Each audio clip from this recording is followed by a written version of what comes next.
How do you reconcile what you want when you're in a family? When there is sacrifice and compromise? So like work could be very important for me, but it needs to be this kind of work.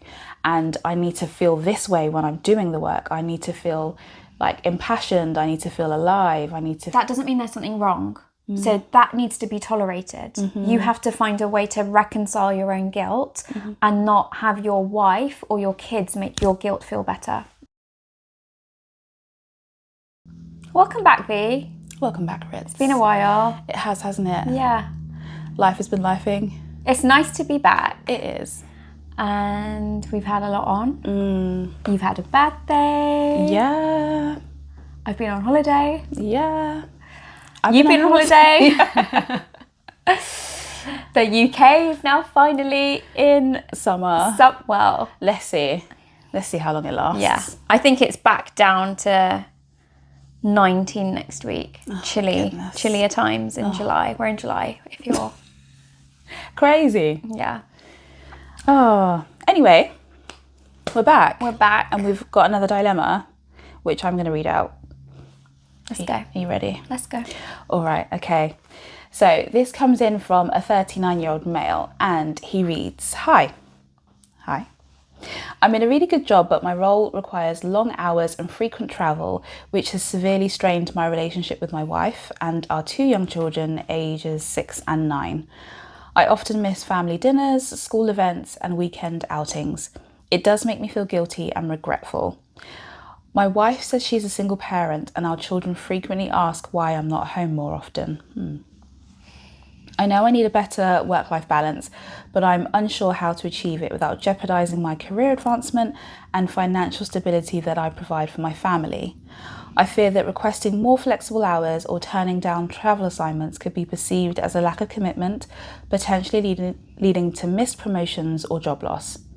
I've considered speaking to a therapist for guidance on managing stress at work, but the fear of being judged or appearing weak has held me back. I'm not sure what to do next. What are your thoughts, Ritz? That I've seen this pattern like so many times. Me too. Yeah.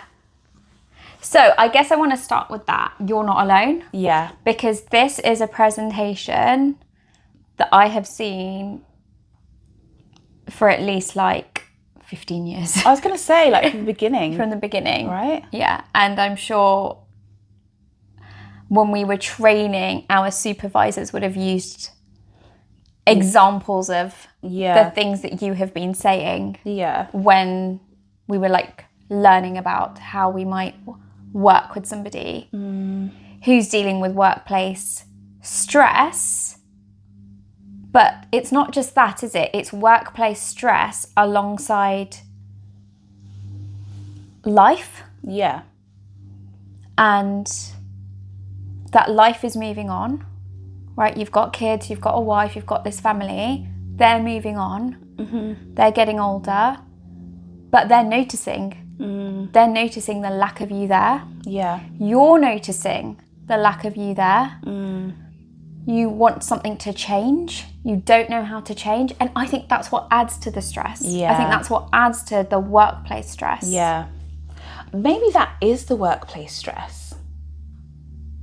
Because he's not really spoken so much about the stress. He says he wants help when managing stress at work, but I'm hearing more so about the stress of the lack of work-life balance and the impact it's having on his relationships with his family. So yeah, maybe that is the more pertinent stress he's facing. Yeah. And it's so hard, isn't it? It's so hard to be pulled in different directions and to feel like you have so many places where you're needed. So many hats to wear. So many hats to wear, and also not knowing, well, what is it that I want as well? Yeah. And also, how do you reconcile what you want when you're in a family? When there is sacrifice and compromise, when you're in that system. Yeah, yeah. Because I feel that sometimes when people have come to my clinic room, they want the script for that. They want to know what's the right answer. Yeah. Like you must know what the right balance is. Can you tell me what does that look like? Then I can go and do it. But we don't have the answer, do we? We don't. And it's like an internal job. You have to kind of look within and do some real like juggling, renegotiation to really know what that could look like for you. And that doesn't need to be permanent. Like you can play around with it to a certain degree because there's obviously like other people's livelihoods happening at the same time. But it doesn't mean that just because you change one area, like that's it now, that's the script for the rest of your life. Like have a little bit of a play around with that to see like, okay, if I don't know, did pick up, let's say, twice a week. If I play with that, how does that start to look? Yeah. What impact does that have on my work life? How does that feel? Yeah. Try it on for size. Yeah. Yeah. I think the first thing I've done when I've worked with this kind of presentation in the clinic room before has been to go straight to values. Yeah. The values worksheet. Yeah. Yeah. Because that is the compass really in the direction for your life.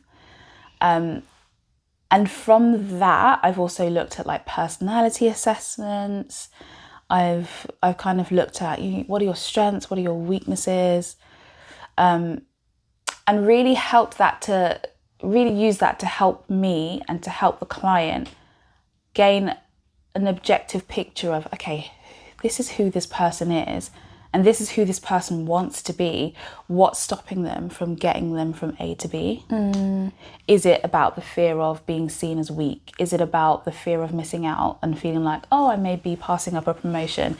Is it about the fear of not providing or not keeping up the lifestyle that you've set for your family? And then maybe challenging some of those judgments. Should we talk a little bit about where values come from? Yeah. So, I mean, everyone kind of has values that they live by, don't they? And that can come from like your society, your religion, your families. Morality. Yeah. And there's a philosophy side to it, but there's also quite a specific therapeutic model in psychology, which is known as ACT, and that's acceptance and commitment therapy. And what that is standing for is we all have thoughts, we all have feelings. You can learn to accept your thoughts and feelings without judgment, and that really brings in that mindfulness component to ACT. And then the commitment part is once you've really figured out what your values are, and there's 9 domains that you can live your life by in relation to values, and we can go into those. But once you start to get a bit of a taste of, well, what are my values? How do you start to commit to yourself? Like in a mantra style, like how do I commit to start living my life in line with my values? What are the actions that I'm going to do that? Because when I talk to a client, because I'll often do it the same way, when I talk to a client about, what are their values? And so you look at 9 different domains from work, relationships, friendships, parenting, spirituality, play, recreation, health, community, I think is one of them. I'm trying to think of the last one. Oh, is it personal development? Yeah, personal development, that's it, yeah. And when you kind of ask somebody to start looking at their domains, or before they look at their domains, they'll often say like, what's important to me is my family or my relationships or my physical health or my, being a parent. But then when you actually start to see, well, how much are you doing, if you're rating that as important, how much are you living your life in line with that? And so often work becomes the priority. Yeah. Like they actually say like, I might rank work at like 5 or 4. Often that's what I see. Yeah. But actually work is taking up all my action. Because their actions show. Yeah. They're not living in line with their values. So it can be a really good way to almost like get clarity. Like what you were talking about, weren't you? Going in, getting that clarity of what do I want my life to look like and stand for in this moment? Yeah, because it can be different for every person. So even though you and I may share, ranking work at like 6 out of like 9 or 10 in terms of importance, but the way in which we express that value could be very different. So like work could be very important for me, but it needs to be this kind of work, and I need to feel this way when I'm doing the work. I need to feel like impassioned, I need to feel alive, I need to feel creative. Whereas maybe for you, it could be, oh, but I want to have structure, I want to have order, I want to feel like I'm on top of things, so really fleshing out what this value could look like for you, how you want it to feel, how you want to, like if you could imagine in your mind's eye expressing this value and someone looking in your life and saying, yeah, I see how you demonstrate that. What would that look like? I think visualization could be a really powerful way to get in touch with that. Yeah, I think so too. I think so too. I've done quite a few guided meditations with people, and I've asked them to think about maybe like their perfect day going into work, or if it's like your perfect day spent, just generally, what is your perfect day? Do you want to do one now?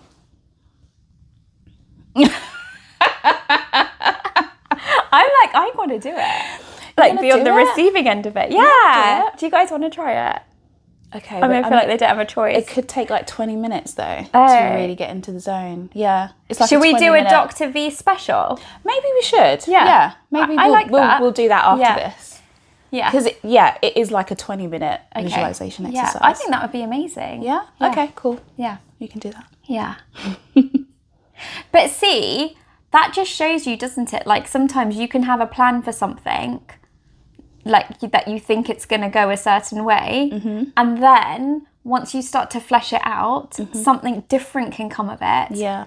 Which you didn't even realise can give you like a new direction, a new purpose, a new fulfillment. I'm just thinking of this podcast, for example, of I never thought that could be an avenue. No. Like something like this. I know I put you on the spot to do it. I know. I was like giving you a bit of a side eye there. Yeah. And I think this is really important for you to, I know you've presented this as a dilemma because you're thinking, gosh, what do I do? I've got all these different things that are competing for my time. How do I navigate this? But I really do think this is something that you need to sit in within and go within and figure this out, because ultimately you want to feel like you're living authentically for you first, and then the overflow of that spills out into your family, into your work. Because if you approach this with, okay, give me some answers and tell me how I can just stuff the stress down at work, how I can maybe build up the courage just to ask for some time off, or how I can renegotiate my work so that I can be present for my family, but without really knowing, okay, what is this? What's the significance of this to me? You could just end up feeling more overwhelmed, more burdened, and actually more lost a couple of months, years down the line, when you realize, okay, I'm still giving, but I'm unsure of whether I'm really feeling fulfilled or whether I'm really in charge of my, if I'm really steering the ship in the right direction here. Absolutely, because, you kind of like raised something there that got me thinking, and that's, are you noticing because the family notice? Yeah. Your absence? Yeah. Were you feeling it before? Yeah. And hoping nobody would notice? Yeah. Because there's a difference, right? There's a difference in I'm not really present for my family, or I'm less available for them, but I'm actually really enjoying this work. And I'm okay with that. And I'm okay with it. Versus actually I want to be there. Yeah. Like I'm missing out on something from not being present with my family. Yeah. And therefore that's why it's so important for me. Yeah. Not to say that either of those are more important or less important, but it's just good to know, where's your head at? Like what's really steering this? And the guilt that will come from both of those. Yeah. Like that doesn't mean there's something wrong. So that needs to be tolerated. You have to find a way to reconcile your own guilt and not have your wife or your kids make your guilt feel better. Yeah. So what I mean by that is, if you actually go down the path of, yes, I am missing out on things, but really I love the travel and I love my work. And they're still like, oh, we really wish you were there at sports day or, you know, at the nativity play, whatever it is.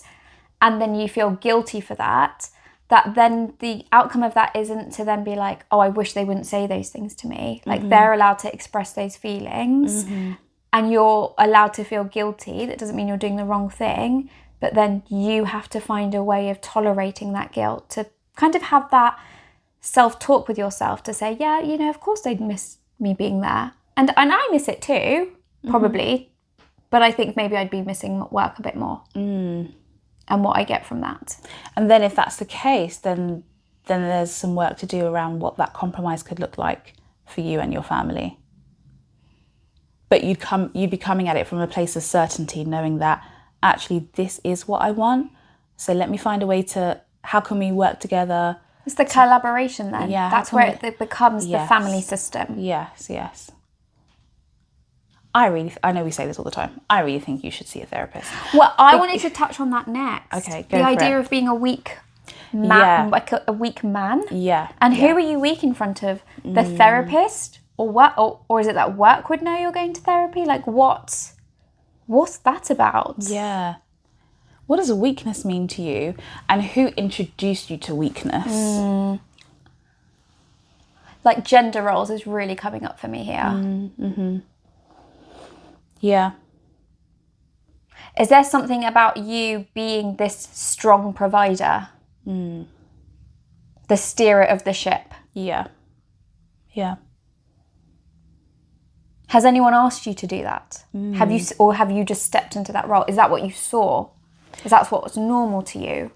But he's also saying, let me just pull it up again, but he's also saying that he feels he's afraid of even asking for, well, yeah, he's considered speaking to a therapist for guidance on managing stress at work, but the fear of being judged. So maybe you're even thinking that the therapist is going to judge you. That's what I was saying. Who's judging him? Yeah. Work are judging him for seeing a therapist, or the therapist is judging him?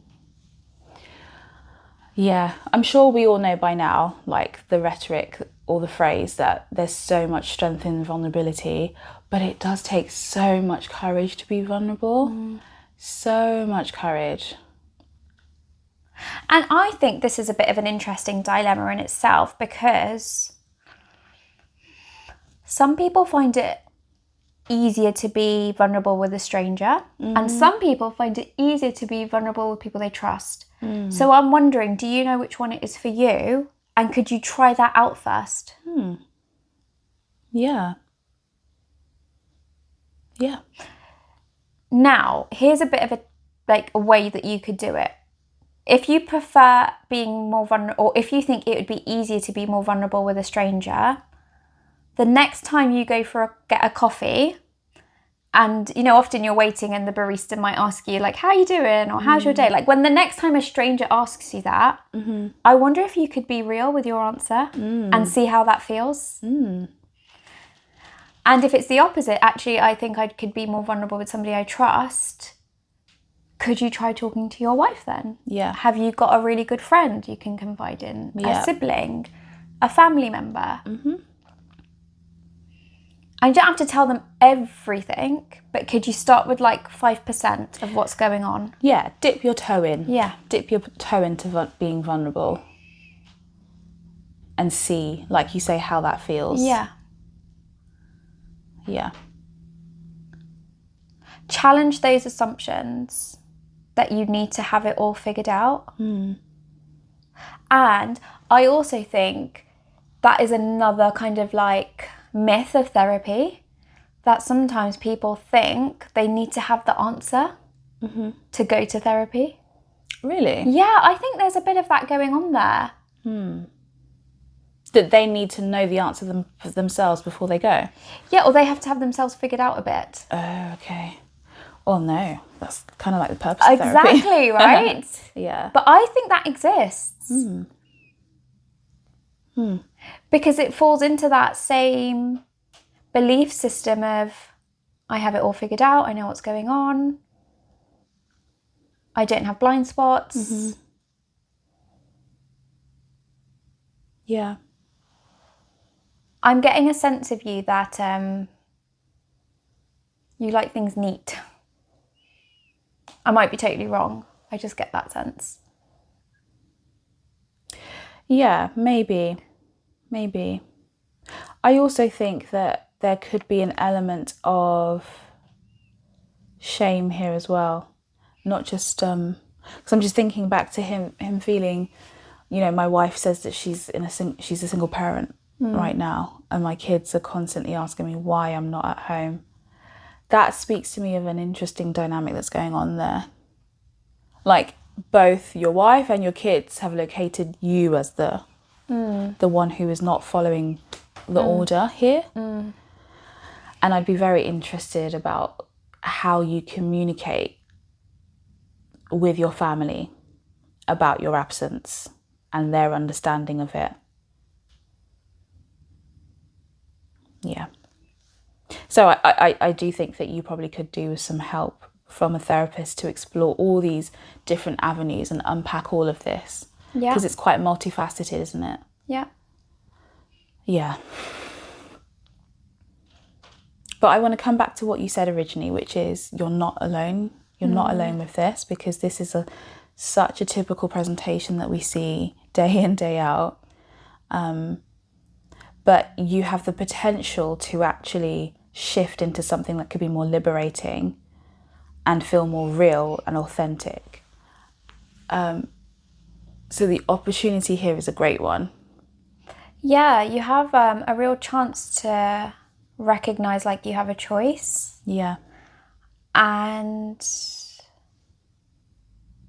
your choices might not make everybody happy. I was going to say, it may not be actually quite, you'd have to, that's where the act comes into it, the tolerating the uncomfortable feelings and being present in the moment and accepting that this is the reality of the situation. And it may not be great for everyone. But how do you work through that as a family then? Yeah. As a family. Yeah. I hope that's been helpful for you. I think by opening up and talking, like, well done on just bringing it here. If this is the first place like you have brought it up. But I think just talking about it and sharing your vulnerability with it, you're probably going to find so many people that relate. Or, that are just going to give you that genuine empathy. Yeah. Yeah. You don't have to have it all figured out. No, you really don't. Yeah. And you're not weak. No. For asking for some guidance. Okay. All right. We'll see you in part 2. Bye, guys. See ya.